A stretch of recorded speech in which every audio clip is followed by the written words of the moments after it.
Assalamualaikum warahmatullahi wabarakatuh. Saya Nur Khalifah. Saya akan mewawancarai seorang aktivis, tentunya dari mahasiswa UNED mengenai hukum bisnis. Jadi menurut Mbak itu hukum bisnis di Indonesia itu seperti apa? Kemudian pelakunya itu siapa saja dan contoh hukum bisnis itu di Indonesia itu apa menurut Mbak?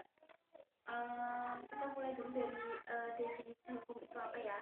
Kalau hukum menurut saya itu sebuah aturan atau norma untuk manusia agar memang hidupnya itu tertata dan teratur gitu. Jadi kalau kita lihat definisi hukum itu adalah aturan atau norma. Terus kemudian kita masuk ke yang namanya hukum bisnis. Menurut saya ya, itu berarti adalah aturan atau norma yang berlaku dalam interaksi bisnis atau interaksi dalam berbisnis.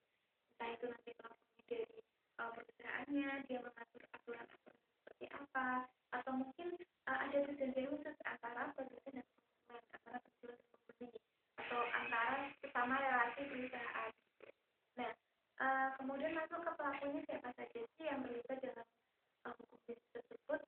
Ya, yang pasti yang terlibat dalamnya adalah orang-orang yang berbisnis, seperti misalkan kalau lingkup misal perusahaan nih ada produsen, kemudian ada konsumennya, kemudian nanti mungkin ada yang namanya apa ya, pihak ketiga di sini dalam artian mungkin saksi, saksi yang terlibat dalamnya. Jadi misalkan kalau misal ada perjanjian MOU atau mungkin perjanjian mengenai perusahaan mereka, nanti ada pelakunya tersebut.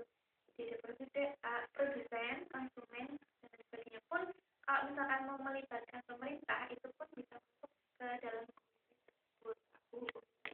Kemudian masuk kepada contoh. Kalau contoh di Indonesia setahu saya itu Undang-Undang Nomor 40 Tahun 2007 yang mengatur tentang perseroan. Jadi bagaimana perseroan itu dibubarkan kalau nggak salah itu ya.